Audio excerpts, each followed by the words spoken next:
सुनंदा की शादी के बाद पहली हरियाली तीज थी। वो इस त्योहार को लेकर बहुत उत्सुक थी। माँ, कब तक पहुंचना होगा आपका? मैं खाना बनाकर रख लेती। सुनंदा, अकेली आऊंगी बस से। वो तुम्हारे पिताजी स्कूल गए हैं, उनको क्लास लेनी है। आज स्कूल में बच्चों के एग्जाम है, इसलिए वो नहीं आ पाएंगे। पर तुम तो एक दिन मेरे पास रुक जाना माँ। नहीं बेटा, यहाँ घर अकेला नहीं छोड़ सकती। तुम्हारे पापा पीछे से अकेले परेशान होंगे। मैं शाम की बस से ही वापस चली जाऊंगी। अरे सुनंदा, अगर माँ से चिपक चिपक कर फोन पर बातें खत्म हो गई हो तो कुछ घर के काम भी निपटा ले। घेवर का सामान आया हुआ है। घेवर क्या हरियाली तीज के बाद बनाएगी, जब त्योहार निपट जाएगा? माँ जी बस बनाने ही जा रही थी। वो माँ तीजों का सामान देने आ रही है तो वही पूछ रही थी। सुनंदा घेवर बनाने रसोई में चली जाती है। बेचारी अकेली ढेर सारे घेवर बनाती है। सुनंदा की सास को इसलिए ही सुनंदा से चिढ़ थी कि वो दहेज में ज्यादा बड़ी चीजें नहीं लाई थी, इसलिए भी वो सुनंदा के पीछे पड़ी रहती थी। सुनंदा की माँ तीजों का सामान लेकर आती हैं। माँ, कैसी हो तुम? यहाँ बैठो, मैं अभी माँ जी को बुलाती हूँ। माँ जी, माँ आई है, आप आ जाओ बाहर, ड्राइंग रूम में ही है वो।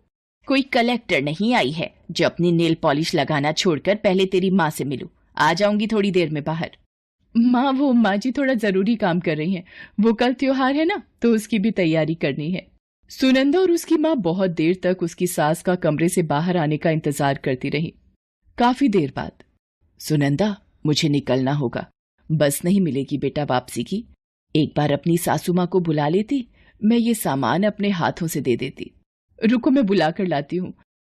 माँ जी, माँ को देर हो रही है, वो अकेली आई हैं तो उन्हें वापसी भी जाना है। घर पहुंचने में रात हो जाएगी। रुक, आ रही हूं। पता नहीं कितना दिमाग खराब कर रखा है इन भिखारियों ने। नमस्ते बहन जी, कैसी हैं आप? मैं ठीक हूँ। वैसे मुझे लगा पता नहीं आप लोगों ने कौन सी सोने की अशर्फियां देनी है मुझे, जो बार बार मेरे आने का इंतजार हो रहा है। बहन जी, ये कुछ मिठाई, फल, साड़ी और श्रृंगार का सामान लाई थी सुनंदा के लिए, पहली हरियाली तीज का। और ये आपके लिए शगुन का लिफाफा बहन जी। बस 1100 रुपए? वैसे भी आप गरीबों से यही उम्मीद की जा सकती है। पता नहीं हमारी किस्मत खराब थी जो संयम को ये गरीब लड़की से ही प्यार होना था।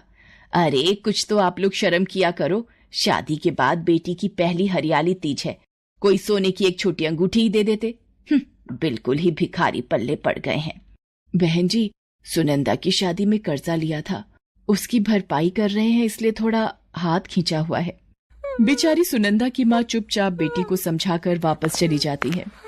सुनंदा उसे कुछ खाने के लिए बोलती रही, पर माँ रोती हुई कुछ न कह सकी। माँ के जाने के बाद सुनंदा रोती हुई अपने कमरे में आ गई। अगले दिन हरियाली तीज का त्योहार था। सुनंदा अपने कमरे में तैयार हो रही थी। सुनंदा और उसकी सास का उपवास था। सुनंदा तैयार होकर पूजा की तैयारी करने लगी, तभी उसे तेज आवाज आई। अरे, ये आवाज तो माँ जी के कमरे में से आई है। माँ जी, क्या हुआ? अरे, दरवाजा तो अंदर से बंद है, मुझे खिड़की से जाना होगा। सुनंदा साड़ी और जेवर में थी। बड़ी मुश्किल से वो किसी तरह खिड़की खोलकर कमरे में पहुंची, पर उसके हाथों में रगड़ आ गई थी जिसमें से खून आ रहा था। माँ जी, उठिए। अरे, ये तो होश में ही नहीं आ रही। बेड पर लिटाती हूँ।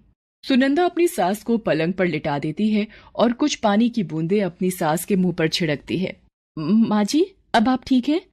क्या हुआ माँ जी, आप गिर गई थी? रुकिए, मैं आपके लिए नींबू पानी बनाकर लाती हूँ। अरे निर्जला, उपवास है मेरा बहू। माँ जी, कुछ नहीं होता, पहले तबीयत जरूरी है। भगवान भी यही कहते हैं कि मन में श्रद्धा होनी चाहिए। नींबू पानी पी लीजिए, कुछ नहीं होगा। आपको कमजोरी से शायद चक्कर आया था और बीपी लो हो गया होगा। अब ठीक लग रहा है नींबू पानी पीकर? हाँ, अब मैं ठीक हूँ। अरे, ये तुम्हारे हाथों पर खरोच कैसी? वो माँ जी, दरवाजा अंदर से बंद था तो खिड़की से अंदर आई, तभी शायद। सुनंदा बहू, मेरे लिए ये सब? मैंने कल तुम्हारी माँ का इतना अपमान किया, फिर भी बहू, मुझे तो शर्म से डूब मरना चाहिए। मैं सच में हीरे की कद्र नहीं कर पाई। मुझे माफ कर दो बहू।